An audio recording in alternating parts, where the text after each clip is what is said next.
বন্ধুরা, আজকের এই ভিডিওতে আমরা মুখোমুখি করছি দুইটি শক্তিশালী smartphone, Xiaomi Redmi Turbo 4 Pro এবং Motorola Edge 60 Fusion।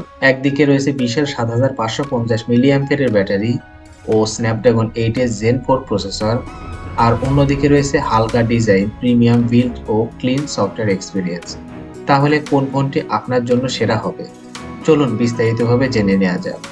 প্রথমে ডিজাইন টু বিল্ড কোয়ালিটি নিয়ে কথা বলি। রেডমি টার্বো 4 প্রো এসেছে গ্লাস ফ্রন্ট, অ্যালুমিনিয়াম ফ্রেম ও গ্লাস ব্যাক সহ। দেখতে ও হাতে ধরতে বেশ প্রিমিয়াম। এর ওজন 219 গ্রাম, অর্থাৎ একটু ভারী ফোনটি। অন্যদিকে মোটরোলা ইটস 60 ফিউশন অনেক হালকা, মাত্র 180 গ্রাম, এবং ইকো লেদার ব্যাকের কারণে হাতে বেশ আরামদায়ক ফিল দেয়।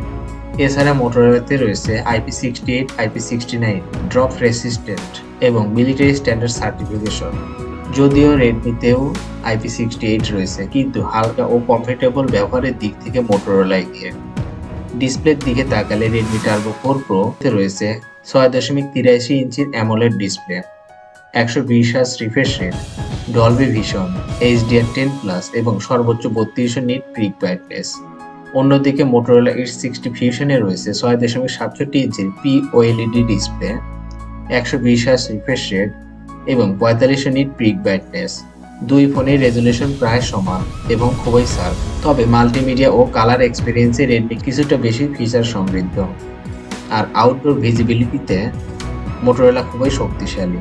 এবার আসি পারফরমেন্সে, যেখানে বড় পার্থক্য দেখা যায়। রেডমি টার্বো 4 প্রোতে রয়েছে স্ন্যাপড্রাগন 8 Gen 4 প্রসেসর, যা 4 ন্যানোমিটার প্রযুক্তিতে তৈরি, এবং এর গ্রাফিক্স সেকশনকে পাওয়ার করছে Adreno 825 GPU, সাথে UFS 4.1 স্টোরেজ, যা ফ্ল্যাগশিপ লেভেলের পারফরমেন্স দেয়।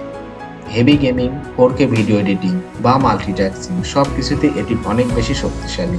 অন্যদিকে মোটরোলা Edge 60 ফিউশনে রয়েছে Dimensity 7300 চিপসেট এবং UFS 2.2 স্টোরেজ, যা ডেইলি ইউজ ও মাঝারি গেমিং এর জন্য ভালো, কিন্তু পারফরমেন্সে রেডমি থেকে অনেক পিছিয়ে। ক্যামেরা সেকশনে দুই ফোনই 50 মেগাপিক্সেলের OIS সমৃদ্ধ মেন ক্যামেরা রয়েছে, তবে মোটরোলার 13 মেগাপিক্সেল আল্ট্রা ওয়াইড ক্যামেরা ও 32 মেগাপিক্সেলের সেলফি ক্যামেরা একটু বেশি রেজুলেশন অফার করে। রেডমিতে রয়েছে 8 মেগাপিক্সেল আল্ট্রা ওয়াইড ও 20 মেগাপিক্সেলের সেলফি ক্যামেরা। ভিডিওর ক্ষেত্রে রেডমি 4K 60 FPS এবং সুপার স্লো মোশন সাপোর্ট করে, যা ভিডিও লাভারদের জন্য বড় প্লাস পয়েন্ট।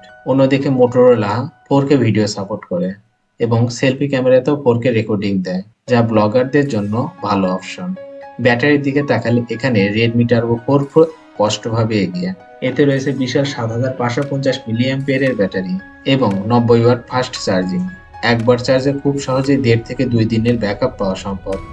অন্যদিকে মোটরোলা ইটস 60 ফিউশনে রয়েছে 5200 মিলিঅ্যাম্পিয়ারের ব্যাটারি, 68 ওয়াট ফাস্ট চার্জিং, যা ভালো হলেও রেডমির তুলনায় কম শক্তিশালী। অতিরিক্ত ফিচারের মধ্যে দুই ফোনে রয়েছে stereo speaker, in display fingerprint এবং NFC।